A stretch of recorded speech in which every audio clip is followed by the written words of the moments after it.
Assalamu alaikum and good morning, good afternoon, or good evening, depending on where and when you are viewing this. My name is Zeeshan Salahuddin, and I'm the director for the Center for Regional Global Connectivity at Tabadlab. Joining me today is Dr. Tricia Bacon. Dr. Tricia Bacon is an assistant professor at the American University, and her background, while very storied and varied, the most significant aspect of that is that she served as one of the CT leads at the State Department in another lifetime.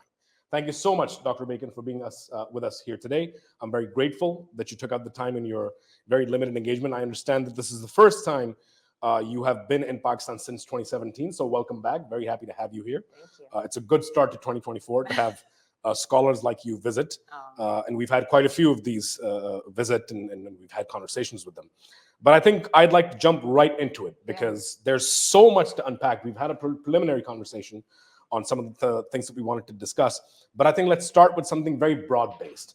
Okay. And that being, given how things have unfolded in Pakistan's neighborhood, both east, west, and north, as well as the situation very specifically in Afghanistan and the bilateral relations between the two countries, what are some of the terrorism and counterterrorism trends that you see unfolding over the course of 2024 that would be of primary concern, especially considering the fact that Pakistan is going to the polls on Feb 8th, and the new incoming government will not only be looking for quick wins, but will also want to control as well as be on top of the narrative as far as the security situation in the country is concerned. I mean, I think we're entering into 2024 with some concerning trends coming in from last year. Of course, we're starting with the attack in Iran by the Islamic State in Khorasan and sort of the implications of that. And the way that that group not only is highly sectarian and exploits those faults, but can stoke divisions between countries and being based in one country, conducting attacks in another, having networks throughout the region. So I think that's sort of setting the tone in some ways for 2024. And then this also comes in the midst of the rising threat from the Pakistani Taliban, the TTP. Of course. And from my perspective, when I was here, 6 years ago, the sense was that this was a contained threat, mainly a displaced threat, right? It had been pushed into Afghanistan pretty effectively, and the threat had really been mitigated. And I think we're seeing an environment with the TTP that is a threat that can be underestimated in some ways, because in key respects, I think this is a more mature and more sophisticated TTP. When I worked on them back in the 2008, 2010 through 2013 period, this was an organization that did not calibrate violence well, right?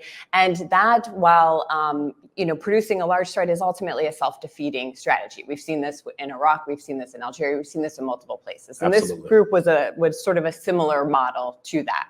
But what we see in this TTP is a effort to be more calibrated and strategic in their violence, to message better about why they're engaging in the violence that they are, using some plausible deniability, maybe not all that plausible, but tactics to try to distance itself from attacks that have been more indiscriminate or could cause a backlash.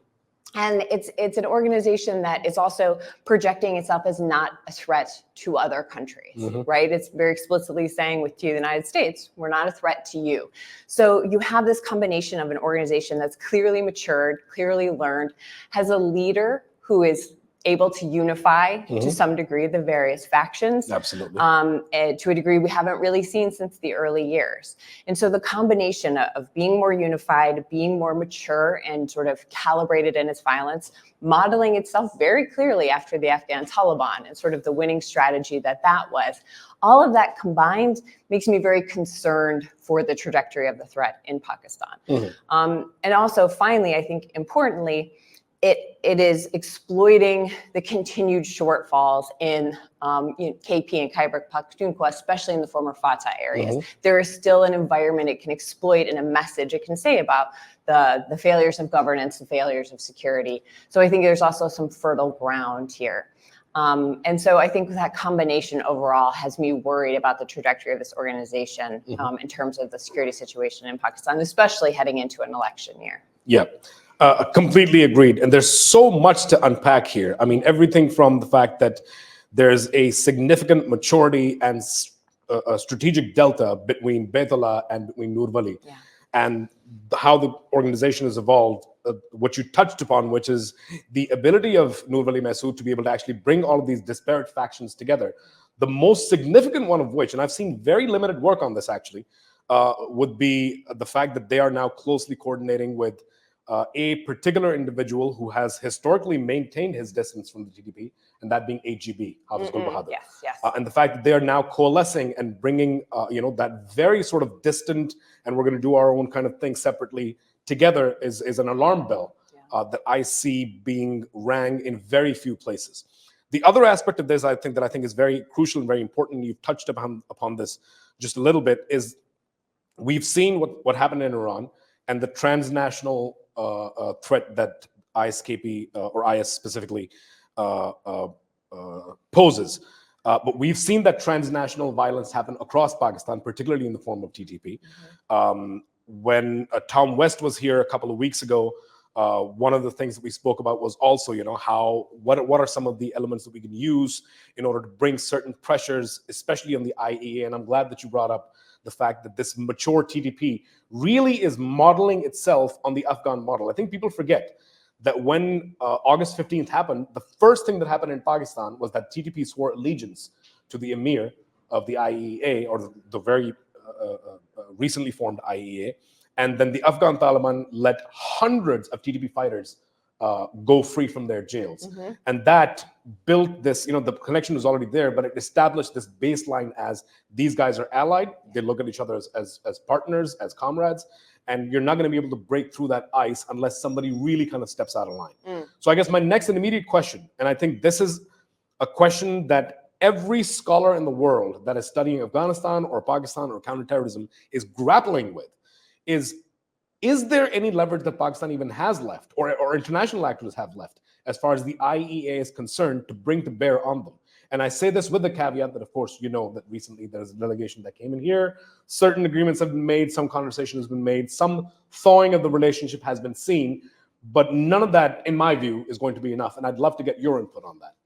I think the way that you framed that at the very end was perfect. It's not going to be enough. Right? There are certainly things that the Taliban could do to restrain the TTP, right? To get it to dial back the violence. But I don't see a scenario in which the Afghan Taliban takes major action against the TTP.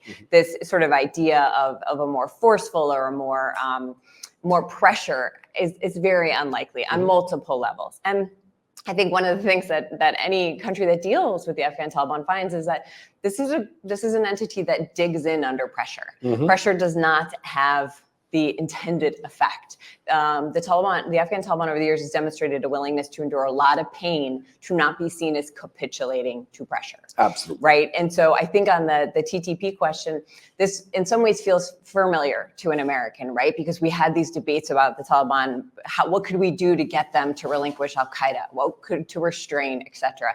And the answer at the end of the day was there was very little we could do. And the depth of the relationship, it was not the same as it is with the TTP. You didn't have the same degree of alignment, alliance, family ties, intermarriage, ethnic ties, ideological ties. This is a much closer relationship on all of those facets. So I think that Pakistan has a very limited ability to influence the Taliban. There could be some restraint, some pushed for a little bit more restraint, but I don't see a lot of room for carrots or sticks that will really change the Afghan Taliban's calculus. And I do think that measures that can seem satisfying in terms of exerting pressure actually end up being a little bit counterproductive, or a lot counterproductive. So I think that this is a difficult scenario for Pakistan going into 2024. Absolutely. And I think there's a couple of other facets that we should also bear in mind, right? The first of them being, we spoke about how the TTP has really modeled itself after the Afghan Taliban. Now, the Afghan Taliban are also splintered into a few factions that may not seem on the surface that they're misaligned, but there's some misalignments beneath the surface. And of course, there's the Kandahar group versus the Haqqanis versus, the group that used to negotiate on behalf of the Afghan Taliban in Doha. And, there's various sub-factions within, and all of that is well and good. But the thing to bear in mind about the TTP is that it's no longer a singular organism, right? It's not a monolith by any stretch of the imagination. And by estimates, it's somewhere between 22 to 31 separate organizations that have sort of come together. Yeah. And if you add HGB, then that would be 23 to 32 different organizations that have come together, which not only allows the group plausible deniability, as we saw in the devastating attack at the end of this month last year in Peshawar, in which 81 police officers were killed in a mosque attack, where they were very quick to first take responsibility for it. But because the ceiling had collapsed and so many more had died than they originally intended, which, by the way, is a very strange thing to say, that more people died than the TTP intended, and therefore they dialed it back. And then they took responsibility away and said, no, this has got nothing to do with us, and we didn't do this, and we don't attack places of worship, and we wouldn't really want this kind of violence to escalate in this particular direction. So that allows them a certain amount of plausible deniability that I think has very much become a strength and contributes to that strategic delta that we spoke about earlier. So that's the first thing. And I think the second portion of it is, you touched upon it briefly, and that is negotiating with the IEA is perhaps the most difficult form of negotiation that we have seen in geopolitics. Anything and everything that is placed in front of them, they will take that element, quite literally throw it out the window, and then point number 2, and then point number 3, and then only discuss with you things that are of a lower priority for you. What you really want, they will not give you. And as you said, I think that's so aptly put. They will go to incredible lengths and endure tremendous pain just to ensure that it doesn't look like they're bowing to anybody's will or bending to anybody's fate. But you did bring up Al-Qaeda. And I think that's something that I am quite interested in getting your viewpoint on, because the manner in which things have unfolded in Afghanistan, especially after Zawahiri's killing, that I want to say was the end of July. After that, how the group has restructured, what its presence and mandate looks like in Afghanistan, what kind of coordination they have with the Afghan Taliban at this point, and transnationally, both from a Pakistani perspective, an American perspective, and a global perspective, what kind of threat do they actually pose now? And again, to connect it to the first question, their trend for 2024. Yeah. I think that's a particularly divisive question amongst counterterrorism analysts, and even amongst the US government and the UN monitoring group, for example.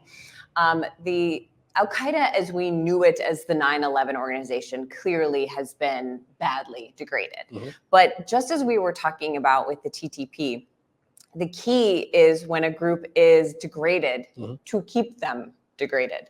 And we have seen, when looking at sort of this broader extremist movement, a number of groups have been declared or seen as degraded only to resurge, whether it's in Iraq within the emergence of ISIS, right? This is an organization just 3 or 4 years earlier, people were sort of declaring as basically defeated. So there is a very strong capability to rebuild and resurge amongst these organizations. And Al-Qaeda in and of itself has had to do that multiple times over the years as well, right? It is also a mature organization. It is an organization that was born in the 80s at this point. And so I think that it would be premature to dismiss the threat from Al-Qaeda overall. I do think that the group would need certain things to happen in order to really rebuild itself and present the transnational threat that it does. I think in the sort of advantageous category, what the group has going for it, it has loyal affiliates, right? It's had affiliates that have stayed with the organization even during the ISIS challenge, right? Its affiliates in Yemen, Somalia, Northern Africa stayed with Al-Qaeda. There is a depth to those relations, and those affiliates are still especially in sub-Saharan Africa, alive and kicking. Yes, so it has the sort of the quality of affiliates, not the quantity that ISIS has, but it has a quality of affiliates. It has a safe haven. It has a safe haven where it is not under much counterterrorism pressure. There was a strike, of course, as you mentioned, but overall, this is an organization that has some breathing room after relentless pressure for 20 years. There are some of the original Al-Qaeda operatives left, not much, but every organization has to be able to transition generationally. So that is one of the challenges that it faces.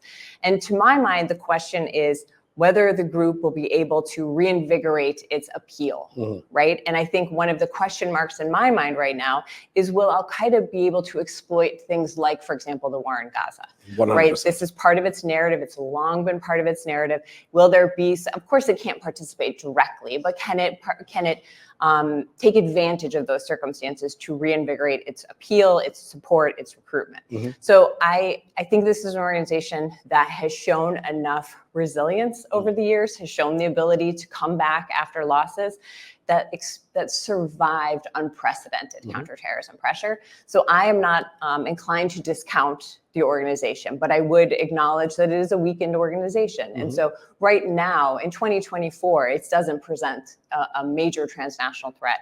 And from the US perspective, the question is largely about the US homeland. That is how the US frames this question. But I do think this is an organization that has some conditions that it may also be able to exploit, speaking as we were of the TTP exploiting conditions. It's by no means a guarantee, but there are some worrying indicators in my mind there to watch. And I don't think that we will know. I think we can be surprised by the situation for Al-Qaeda in Afghanistan. There's not the same kind of access, reporting information. So that I think it will also be harder to really assess this, engage this as time goes on. Absolutely. You've mentioned recruitment, and I think that's certainly something that is going to increase multifold simply because of the geopolitical situation and the way it's unfolding at the moment. I also found it fascinating, since you spoke of Al-Qaeda, that The Guardian, for example, very recently, this is maybe a couple of months back, had Osama bin Laden's letter published on their website that under pressure then they had to take down, because it very much echoed a lot of the narrative that has come out of Hamas, a lot of the narrative that has been now leveraged, especially after seeing the atrocities that have been conducted in Gaza as fertile recruitment material. But I think the other aspect, in addition to recruitment, and why Al-Qaeda cannot be discounted and why they should still be considered a significant future threat, is fundraising. Because it will not just lead to increased recruitment, it will also lead to increased fundraising. And we know that terrorism is a value chain, right? There's a certain amount of money that you need to do things. No two people can just get up and blow up a building or whatever. Somebody has to buy their ticket. Somebody has to get them a gun. Somebody has to house them overnight. Somebody has to, train them. Somebody has to arrange for their logistics and their weapons and their bombs and whatever else there may be. And all of that takes money. And generally speaking, if you follow the money, you will be able to snip the value chain in certain places, therefore preventing major attacks. And Pakistan has done that multiple times. But that fundraising question then effectively means that over the course of time, the group could have a sufficient amount of funding and resources available for it to be able to conduct the kind of attack that, for example, we saw happen in 9/11, which of course is the extreme end of the example. And that something like that, I don't think is really possible in the modern environment and on continental US soil anymore. But the threat of that in its allied countries, particularly in Southern Europe, as well as in Africa and the Middle East, remains very, very much intact. Let's pivot from this a little bit and come back to Pakistan just for a bit. The beginning of this year, one of the major attacks that we saw, in which there were 6 casualties from law enforcement agencies and health officials that were working on the polio campaign, just happened 4 or 5 days ago. I was on Al Jazeera a couple of nights back, and they asked me, why is it that this happens and how come this happens? And the responses have always been the same. It's a soft target. The fact that every time something like this happens, it gives the group more legitimacy because channels like Al Jazeera will inevitably come and interview people like me and will try to dissect it. But there's no new information. But there's more soft targets in Pakistan this year, and this connects back to the first question, than there have been before. The first reason is because there is a concerted push, and there's a tremendous amount of funding, as you know, for eliminating polio. And polio is now Pakistan is one of 2 endemic countries in the world where polio still remains. And a big part of the reason why we've not been able to eliminate polio is because certain extremist factions, most prominently the TTP, has not only decreed certain areas no-go areas, which means no vaccinations, or has declared the vaccine un-Islamic and or immoral, which of course then again affects vaccine rates, and has also spun a certain narrative that has caused certain remote populations to reject or refuse the vaccine, therefore again leading to uncovered children. And the virus is perseverant enough and resilient enough that unless it is targeted simultaneously everywhere at the same time in multiple batches, it's not going to go away. And so the question then becomes is the amount of resources that are getting thrown into polio. There's, a real fear that perhaps the resilience on part of the virus is not really going away. The resilience on part of the healthcare workers, people that are funding this process, police forces, district administrations, provincial administrations, is now beginning to wane. And that's certainly an area that TTP would like to exploit. And the other big soft target, of course, is the upcoming elections. Is there any advice that you have in either of those areas, what Pakistan needs to do in the immediate short term and then medium and long term in order to particularly counter these two soft target threats? I mean, there's what you're essentially talking about is kind of the knock-on effects of terrorism, right? Because it's not just the attack that kills the workers, 100%. It's the chilling effect that it has. It's not just the attack on this party or this candidate, but sort of the broader chill that it has. And that's essentially the efficacy of terrorism. That's why it's a useful tactic to use, is it instills fear and limits the kinds of activities you want, that the group wants to have undertaken. And so that is why it is such a useful tactic for a group like the TTP. I think one of the things that to keep in mind at the same time is going back to what you said about the attack that killed the police on the mosque and the additional. This is a tactic that's hard to finally calibrate, right? Just because this is what you plan to do does not mean that this is what the outcome will be. And so the more that the group undertakes these kinds of soft target attacks or attacks in these situations, the more likely it is it's not going to be able to maintain this sort of tactical discipline that it's portraying itself as having now, right? Of only going after harder targets. So in some ways, yes, this is obviously a tremendous threat to Pakistan, and in a resource-strapped environment, of course, it's even more and more difficult. But I think the flip side to that is it is also a way that the TTP can either miscalculate or misoperationalize and overreach in ways that can damage its burgeoning sort of efforts to build maybe not public support, but public acquiescence, right? Some groups can just operate through fear, and that has a certain amount of effectiveness. But when groups really thrive is when they start to get the acceptance, the acquiescence of the population. It's always very hard to gauge support. You hear, oh, do people support? What you know is when people are acquiescing to an organization. So I think it is a twofold dynamic here, which is, you're right, there are more soft targets. There's greater implications for health, for democracy, to these kinds of attacks. It at the same time, this is a more mature organization, but this is an organization that has not always had very much discipline. And when you have, as you said, dozens of factions operating, you increase the likelihood that there will be this kind of miscalculation or misoperationalization that could hurt the organization at the same time. So I see this as kind of potentially one of two scenarios. So one of the things that I also wanted to briefly touch upon is some of the statistics that have come out of last year. Okay. There have been close to 300 plus attacks that have happened across Pakistan.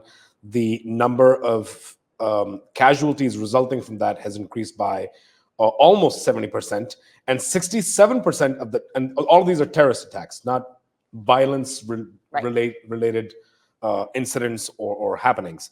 67% of the attacks have targeted law enforcement agencies because their MO predominantly has been to very brutally target and murder law enforcement officials in order to create this sense of who's watching the watchers, and if the police cannot be protected, and the levies and the paramilitary cannot be protected, and who's going to protect the average citizens, which of course feeds into the larger narrative of fear and building this, the case for the efficacy of terrorism.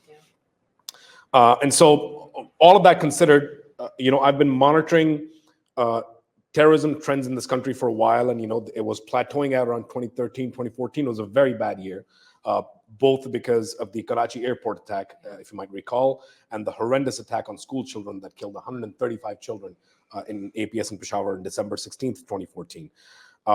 And prior to that, a few days after the Karachi attack, we started Operation Zarbayazd, which then continued over the next few years. And, there was a sharp decline, and then it started rising back up when the group coalesced in 2020. 2021 saw some major attacks happening.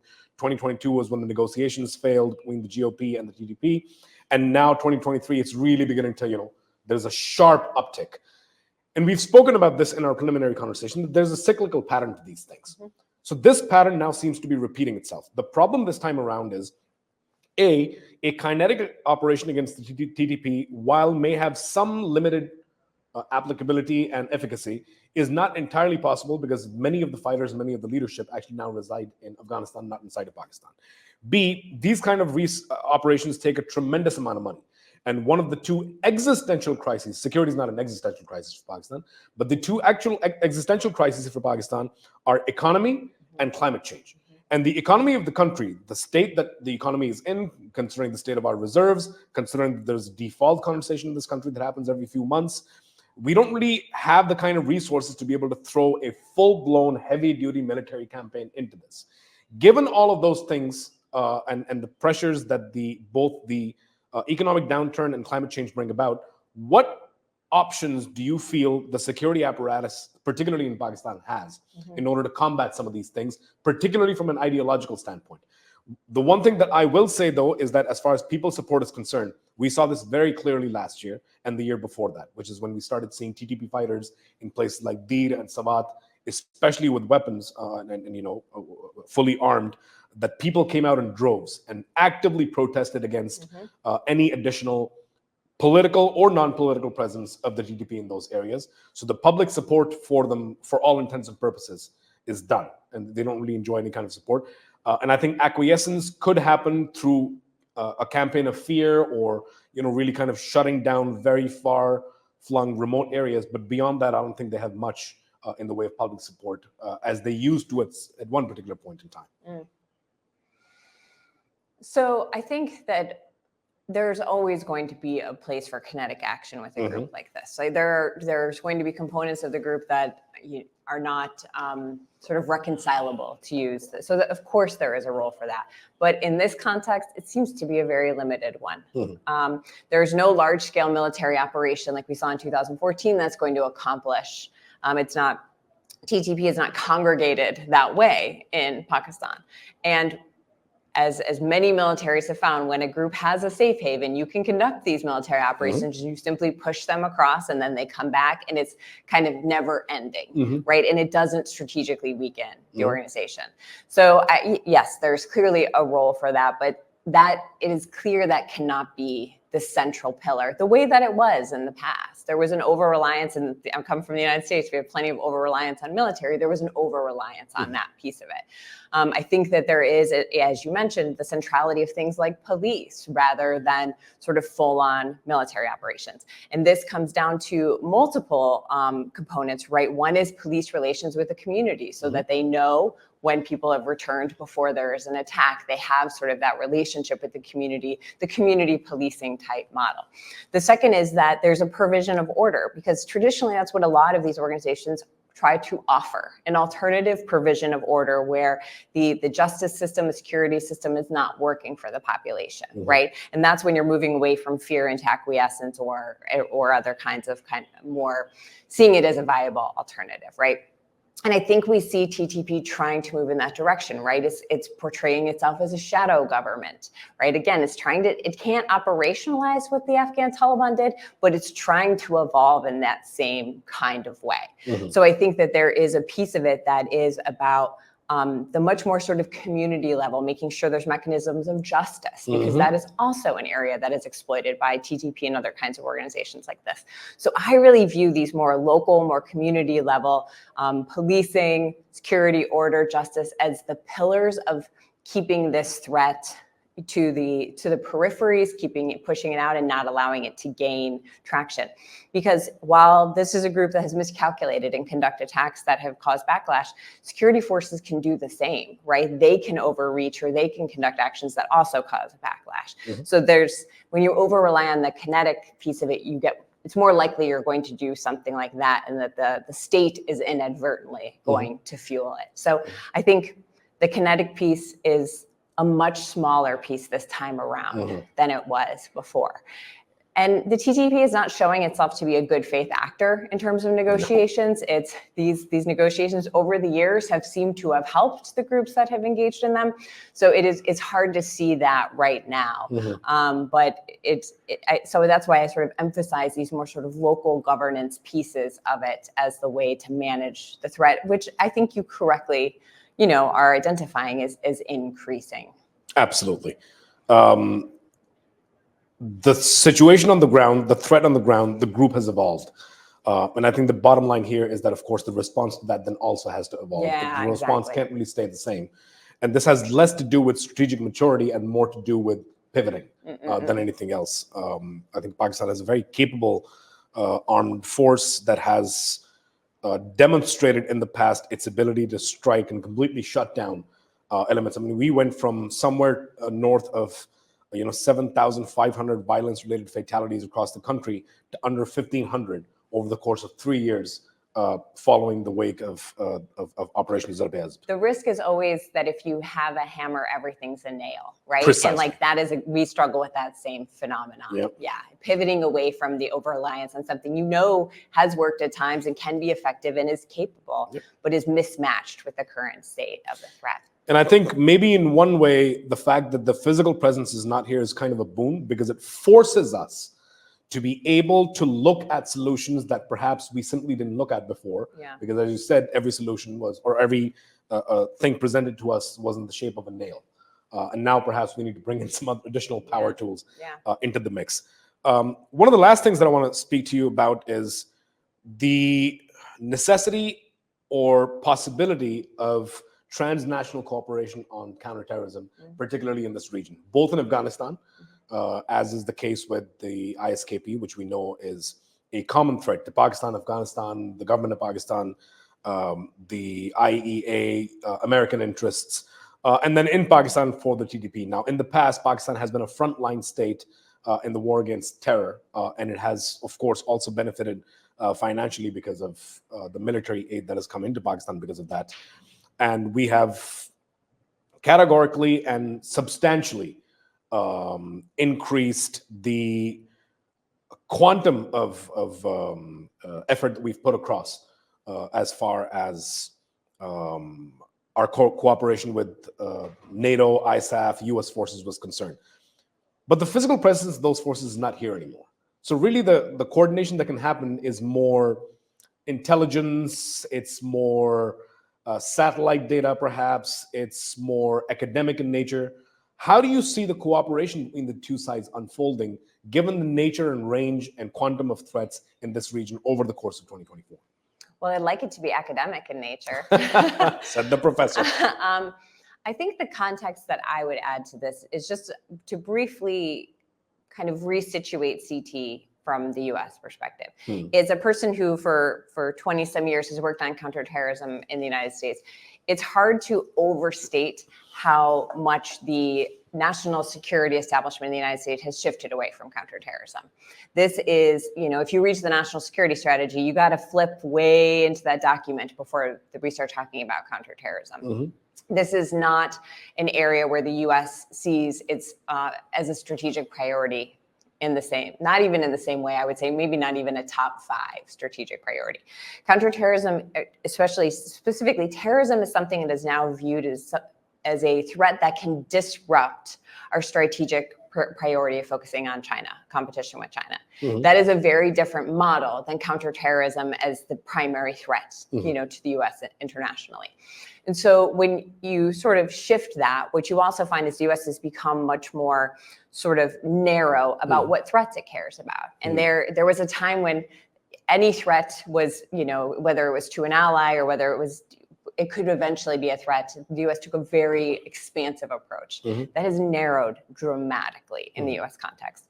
So while there is some concern about ISK, whether it could grow into a threat that the US could reach the US homeland or could reach US interests, as of now, it's more of a threat to watch from the US perspective than one that actively needs to be countered. And as I just mentioned, the view on Al-Qaeda in Afghanistan is also one of a threat that needs to be monitored than an active threat.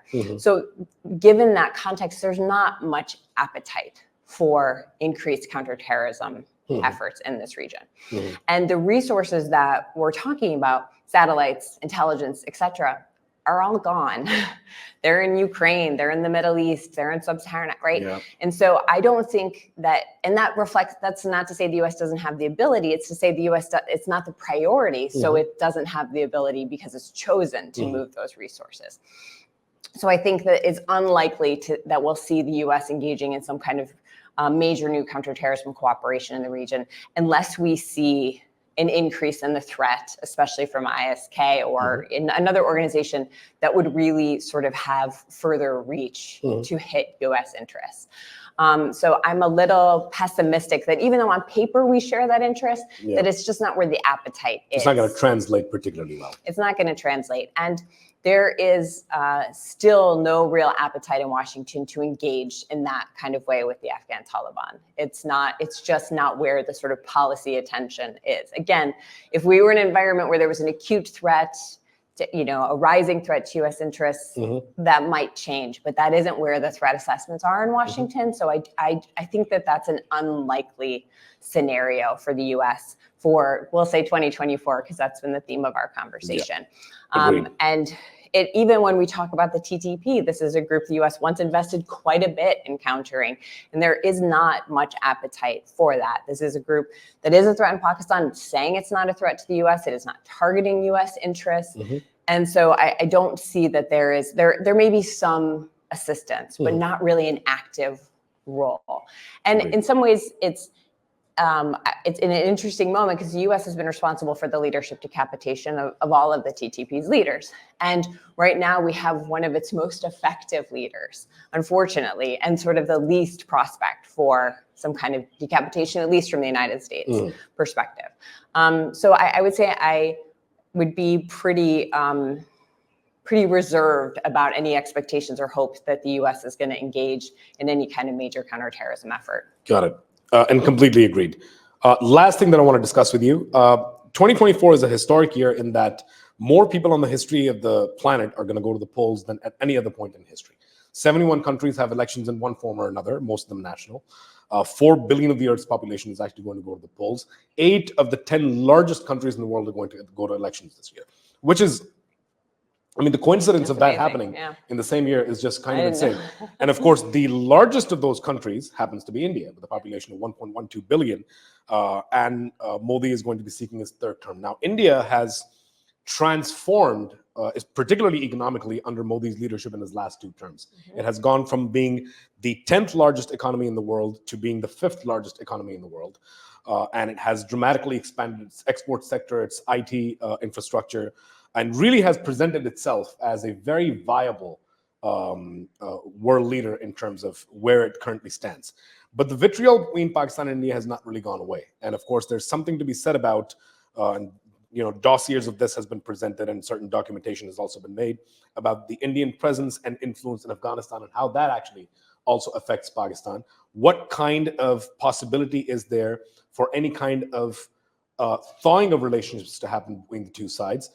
Considering especially that Pakistan is going to the polls on Feb 8th, and I still don't think India has announced when in April/May their elections are going to be.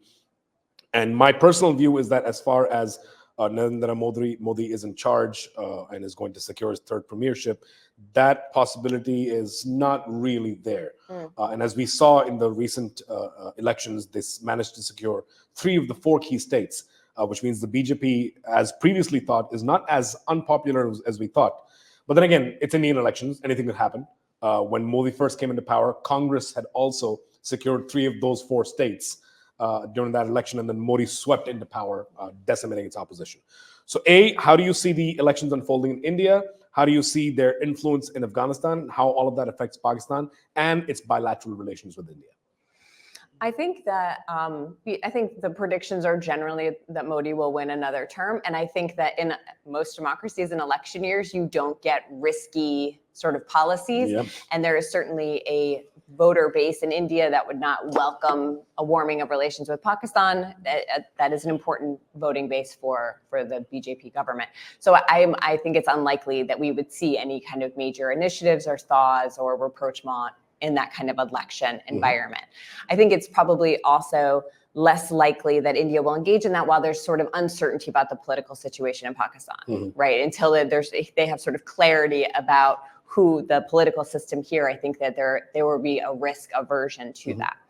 In terms of their involvement in Afghanistan, that has been an interesting development, right? It is a strange bedfellows kind of moment.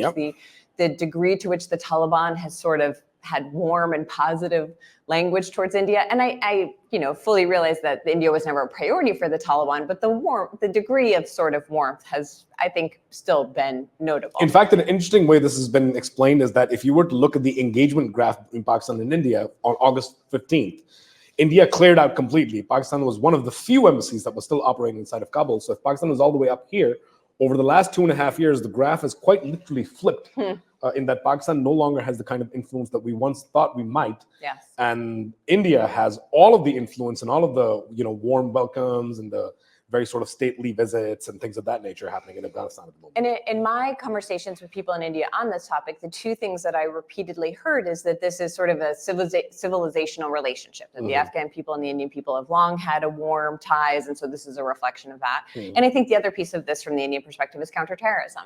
One of the main arguments was that a Taliban takeover could risk a revitalization of terrorism against India, and that has not, in fact, materialized. Case, yeah. And it's perhaps it wouldn't have materialized, but I think from the Indian perspective, their engagement in sort of pushing the Indians on the, pushing the Afghan Taliban on this may be part of the calculus.